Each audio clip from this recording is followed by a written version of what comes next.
E aí pessoal, tudo bem? Hoje trago para vocês a resenha do livro A Rainha Margot, do escritor francês Alexandre Dumas, ou Alexandre Dumas, como vocês preferirem.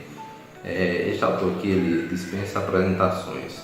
Eu vou começar essa resenha com uma citação do autor francês Victor Hugo, autor de Os Miseráveis, sobre Alexandre Dumas. Alexandre Dumas é mais que francês, é europeu.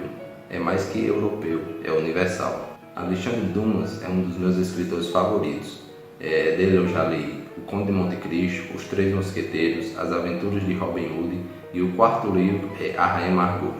Eu li nesta edição da editora Amaris, que está com um formato bem acessível, é um livro um pouco menor que os livros normais e tem pouco mais de 800 páginas.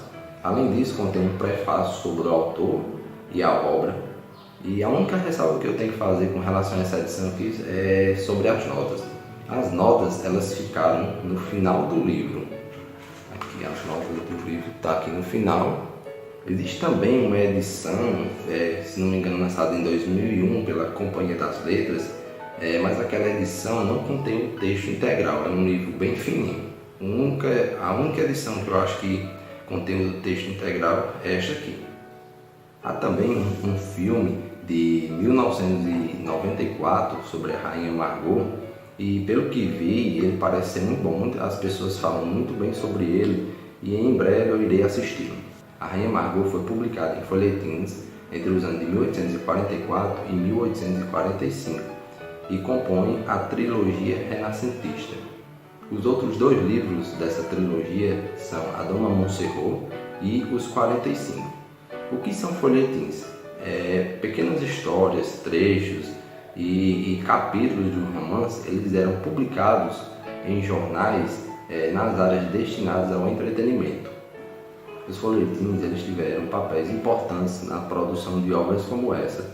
Como os autores recebiam por produção, quanto mais eles escrevessem, mais eles ganhavam. E mais do que isso, eles tinham que garantir a satisfação e a fidelidade de um público para que eles comprassem os próximos jornais. Falando sobre o tema histórico aqui presente, Alexandre Dumas ele tinha um assistente chamado Auguste Maquet, que ele era responsável por toda a pesquisa histórica que envolvia os romances de Alexandre Dumas. Posteriormente eles tiveram até alguns problemas judiciais em que Maquet ele reclamava para si a autoria de alguns desses romances.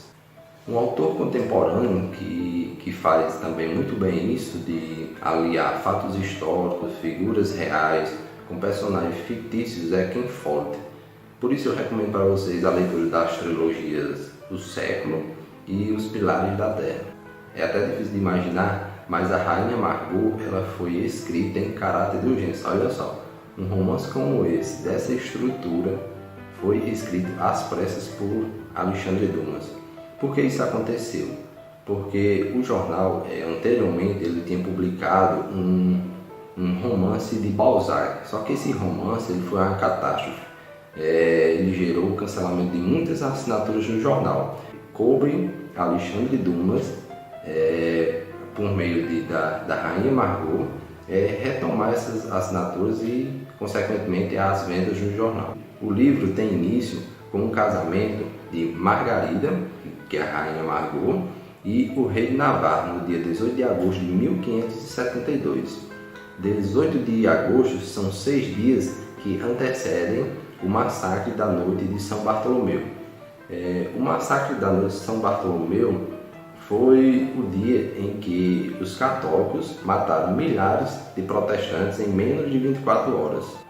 Embora Alexandre Dumas ele tenha utilizado aqui esse pano de fundo histórico, o dia do massacre de São Bartolomeu, essa disputa religiosa, claramente este livro aqui ele não se preocupa em dizer para vocês as causas, o porquê dessas disputas religiosas e políticas. O que nós vemos aqui é amor, traição, paixão, envenenamento, tortura, perseguições. Inclusive a cena de tortura aqui ela é indescritível, somente lendo mesmo para vocês terem uma ideia. Voltando aqui ao massacre, imagine só em que situação estava o rei de Navarra, que era chefe dos protestantes, que estava casado há pouco tempo com Margarida e que todos os católicos, mais que tudo, queriam a cabeça dele. O casamento de Margarida com Henrique de Navarra ele foi bem peculiar, já que foi um casamento político, não tinha nenhum amor entre os dois. Eles não só não se amavam, como também cada um tinha um amante. Na noite de núpcias, Henrique de Navarra foi ao quarto de Margarida para dizer que não passaria a noite com ela e que sabia que ela tinha um amante escondido em seu gabinete. Depois disso, Margarida ela não promete o seu amor, mas ela promete, no sentido político, proteger e ser fiel a seu esposo.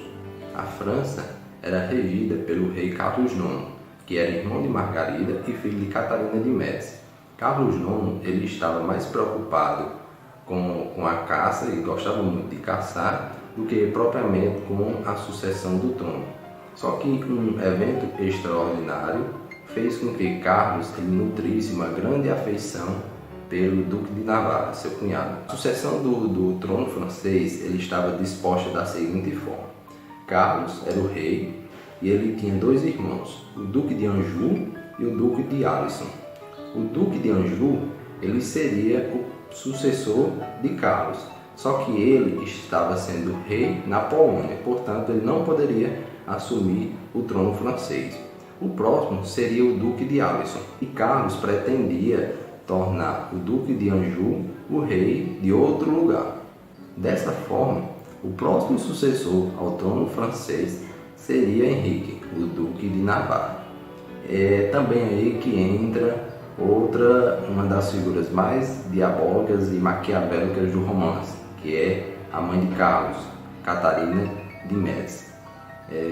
Catarina ela está disposta a tudo para não ver Henrique assumindo o trono francês.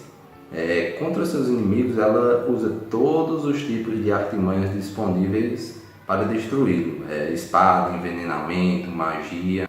Ela tem até um perfumador chamado René, que ele é responsável pelos rituais de magia e pelas substâncias de envenenamento. Margarida, que tem uma ideia sobre esses planos, ela fará de tudo para tentar salvar seu esposo. O lugar onde se passa a maior parte da trama deste romance é no Louvre. O Louvre ele é descrito como um lugar com várias passagens secretas, lugares desconhecidos.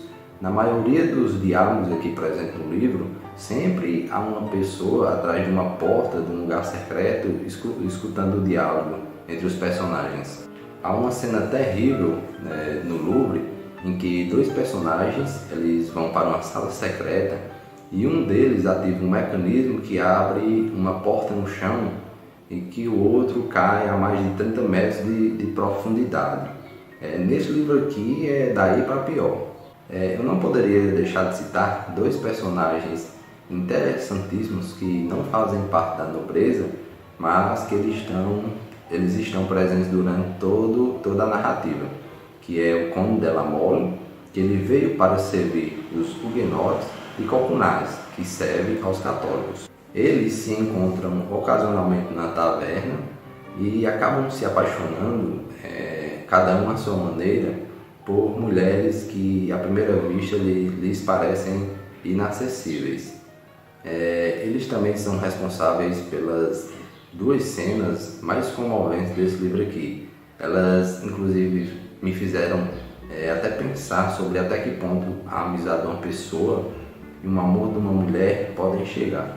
Enfim, esse aqui é mais um excelente livro de Alexandre Dumas e quem sabe numa releitura eu posso fazer até um diário de leitura comentando cada capítulo. Fica até uma dica para os canais que pretendem ler esse livro aqui, fazer um diário de leitura deste livro. Então, se você já leu O Conde de Monte Cristo, Os Três Mosqueteiros, ou se você não leu nada de Alexandre Dumas, leia A Rainha Margot. Deixe um comentário aí, um gostei e até a próxima.